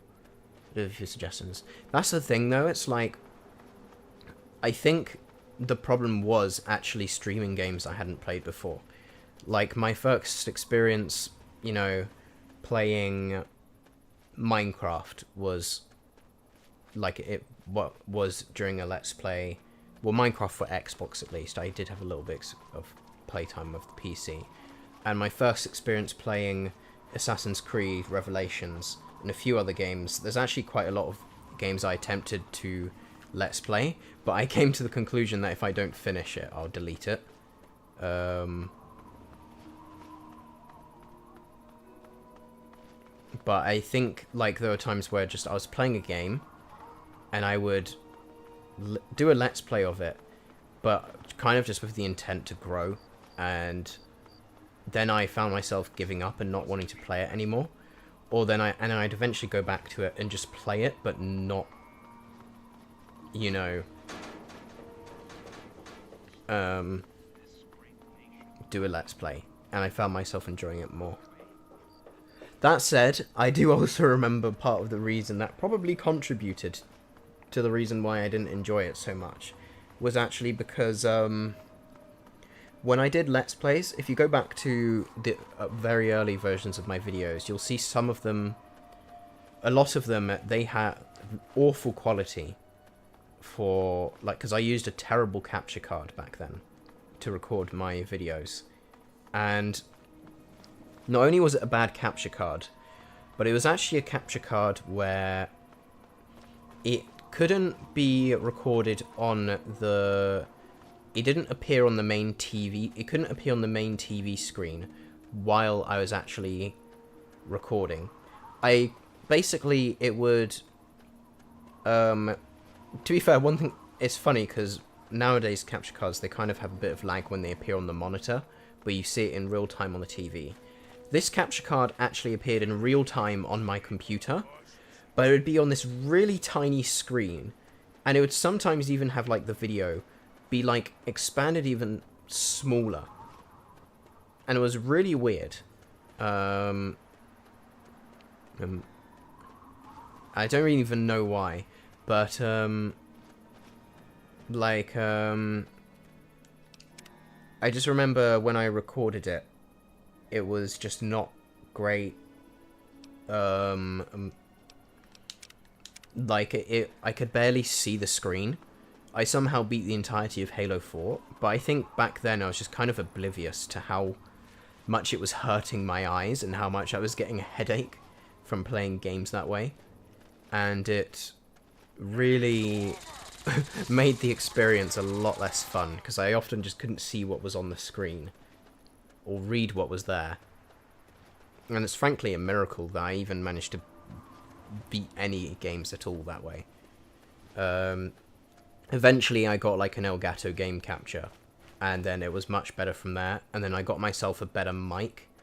I refuse to use headset mics now, just because I get a headache whenever I use headphones.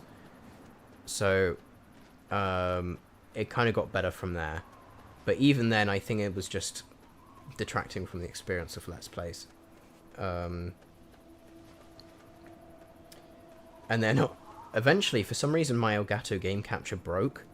So in the end, what I did was I ended up getting a Roxio Game Capture HD, which was actually originally one of my friend's capture cards, but he bought it because he planned to do like streams for games, but he then made a decision that he doesn't want to play video games ever anymore, just for his own health, which respect him for that. But as a result, he gave the capture card to me, and I've kind of used it whenever I've wanted to stream ever since. And it's funny that it even still works now, and because it's like such an old capture card, and it can't even record in 60 frames per second, but I personally don't care about that.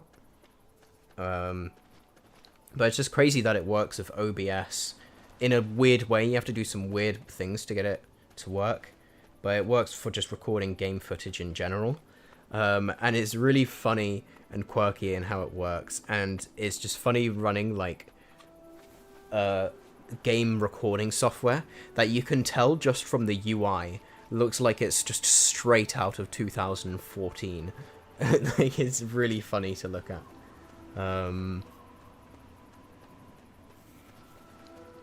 But it works.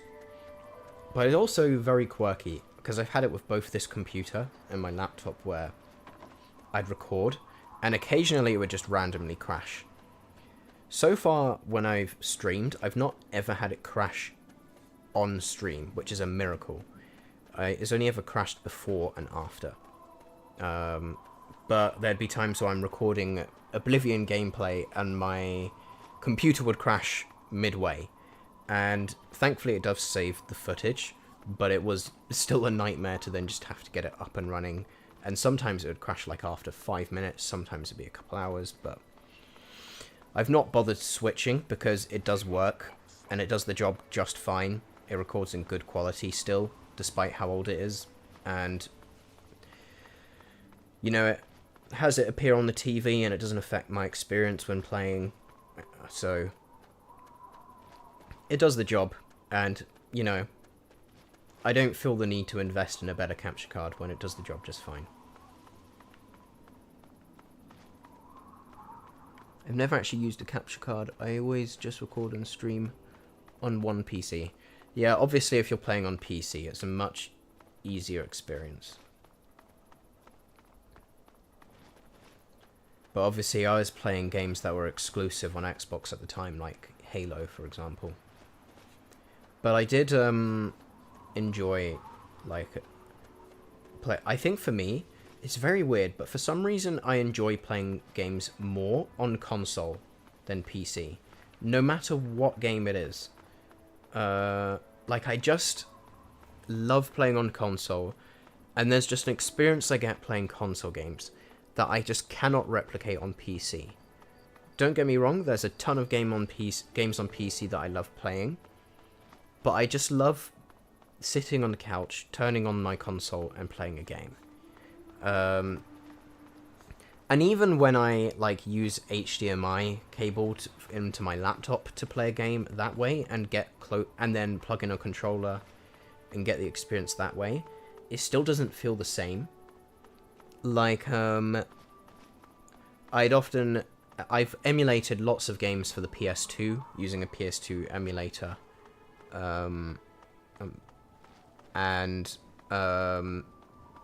you know, I remember I played the entirety of Simpsons Hit and Run, and it was like on a really massive TV, beautiful quality, and I had a blast playing it. But and to be fair, I did really enjoy that.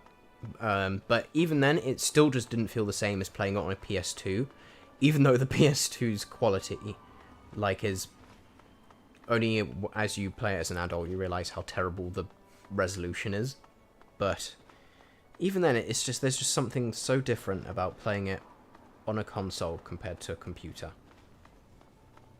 even Skyrim, like a game that, you know, the PC is the go-to experience to play that game, and you can download so many mods for it. I remember, even though I already owned it on PC, I bought Skyrim Special Edition on Xbox One very soon after it came out, because I really wanted the benefit of, I really enjoyed the benefit of, playing, like, on console, and having some mods that I can use. And I believe it had much more flexibility than PS4 did as well. It's amazing that people trust you enough not to attack me. But, yeah, unless you account the Steam Deck. I guess the Steam Deck does count. Right now there's not really a reason for me to get it, because, you know, my current PC, it's not very powerful. Like, I think it was, even when I built it, I did build it myself. When I built it at the time, it was very much a budget PC. I think it cost like £600 to build, and then I got a like £100 for like a 144 frames per second monitor. There's not many games I've used to play it on, not many high-end games, but it does work for playing most games on high settings. Not high settings, probably medium settings now. Nowadays it's a bit outdated, and I found that it's also, I had to do like a factory reset, just because it was running so slowly. I think I installed so much crap onto it. Now it's a little bit faster, and it does work more consistently, but I can sense its age is coming along. At some point I'm probably just going to have to rebuild from scratch. Because it's like, I used it for animation and stuff, like Fireteam Expendable 2, and even then, like I remember I built the PC in the middle, and I did it kind of for that purpose mainly, and it did speed things up, but even then it's still, things aren't as fast as I want them to be, and if I'm rendering anything, it's going to be I'm not going to have a good time.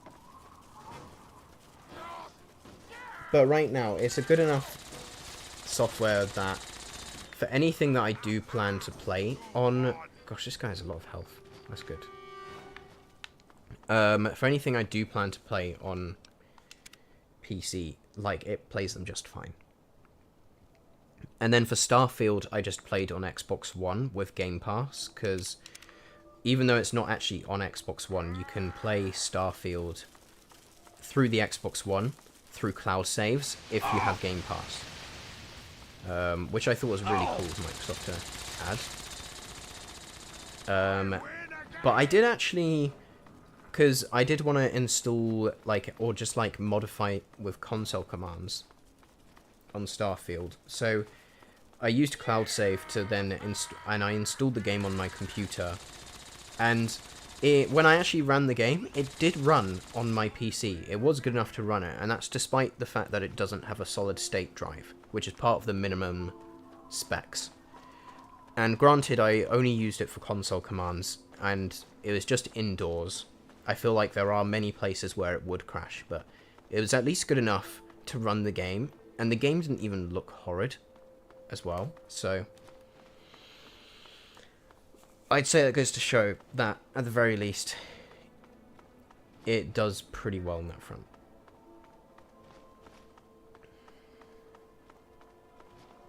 I don't have an SSD? No, I didn't. I think I built my PC about 4 years ago. And SSDs were kind of a thing then. I think they were still kind of popular, and it was recommended, but I think not popular enough. I think for me, I cared a lot about just storage space. And I also didn't think about the fact that, like, I was told that things would run faster if I installed it on an SSD, but I just didn't really think about that. And I kind of wish I did. And I didn't even think about the fact that I could get both an SSD with a small amount of storage and then a hard disk drive with a lot of storage.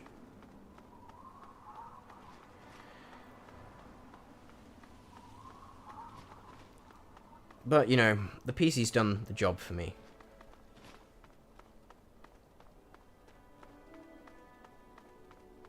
I think also SSDs were just quite expensive back then, even to just get a low amount of storage. And I think with me lacking my technical knowledge back then, I would see like, you know, £50 for 1 terabyte of hard HDD storage, or like £100 for like 128 gigabytes, and it just felt like a no-brainer at the time to go for the cheaper option with more storage. Oh wait, this is one of the metro stations. I wonder if I can go through here to save some time. Yeah, I know. I know that now. I know that now, like, SSD prices are much more reasonable compared to what they were back then. I've heard they're at least somewhat cheap. I don't know how cheap, but I know they're crazy cheap now. I think I am just going to go through the metro station, because why not?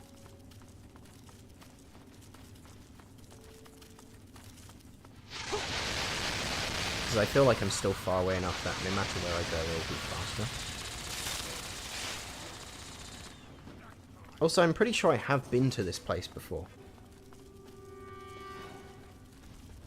Not this particular place, but this area. I remember getting lost here before. Ah!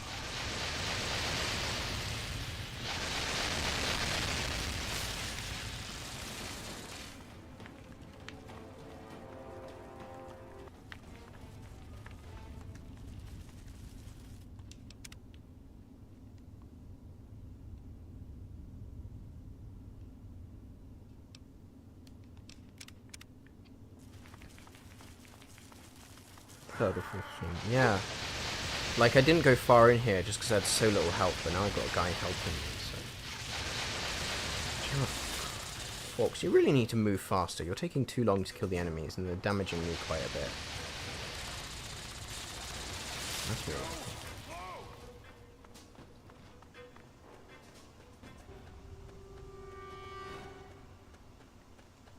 But yeah, I feel like it'll be faster just going this way. Just check if the metro even leads anywhere. This is Marigold Station. Wait, Marigold Station! I think I remember that. I think Marigold Station... I swear that went to... Did I not go to Rivet City?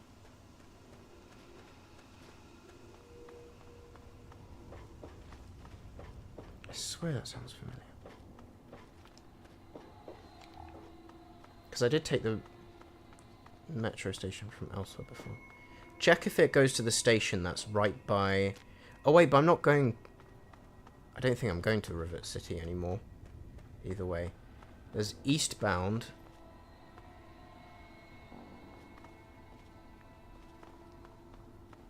Which is ironically in the west.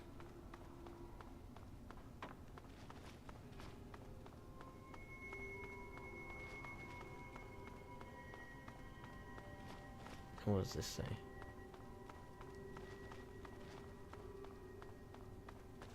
Fool's Church. Yeah, that's this way. There's Fool's Church and then there's eastbound.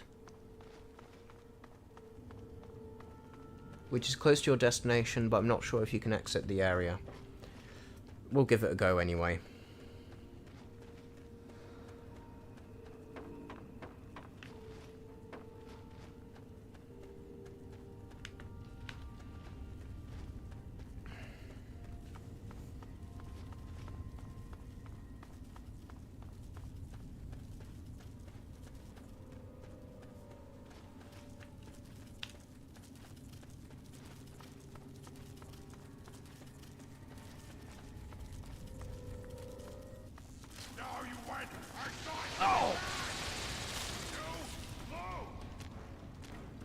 Can't tell if I run all the way to the end or not.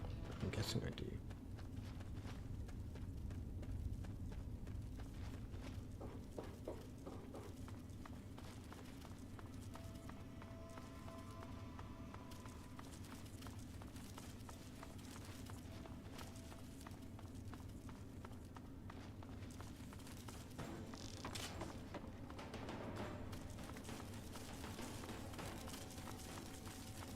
But are you serious?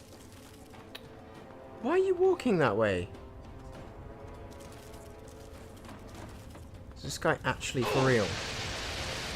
Forks, wake up, buddy. Ah, stupid super mutant.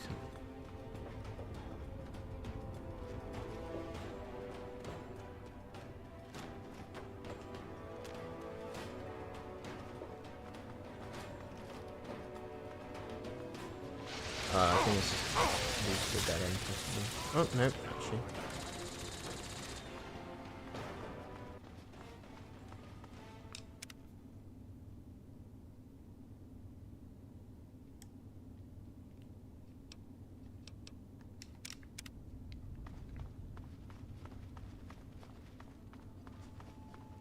Maybe I shouldn't have overwritten that save, but I will.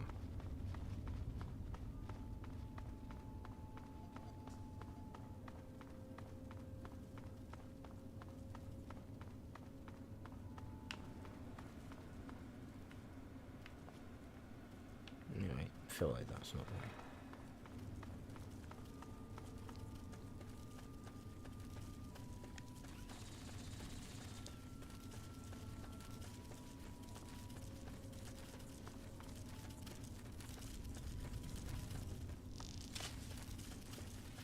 I don't know if I keep going or not. Oh no, that looks like at least a dead end. Yeah, I'm pretty sure it's a dead end. Yep. All good. Forks! Come on, bro! Forks is actually starting to make me very angry. He's not even following.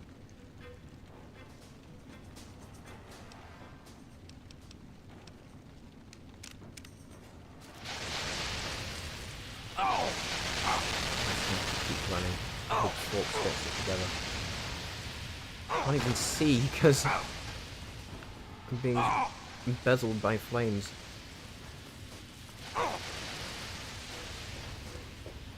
Where on earth is Forks at?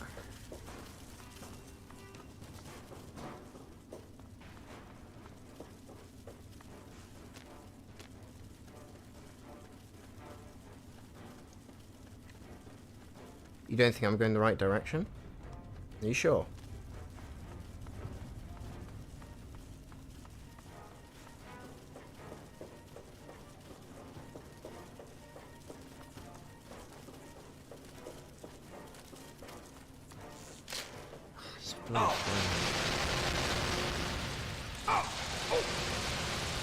Oh, Josh, good to see you still here. Yeah.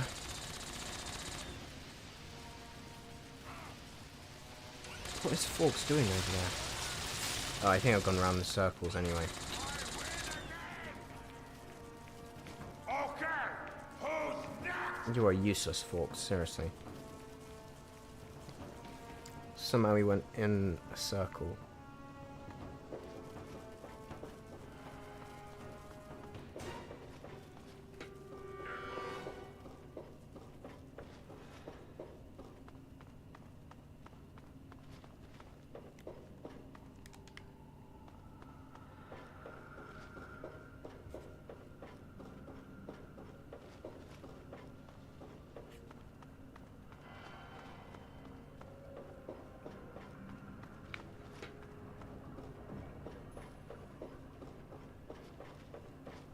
It's already been 2 hours. Yeah, I'll need to end it soon, actually.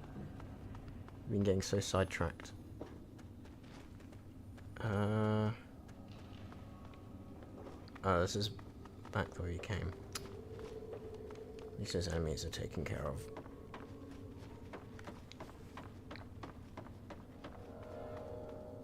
Alright, you boy. Hope you have a good night's rest. And good luck with your game.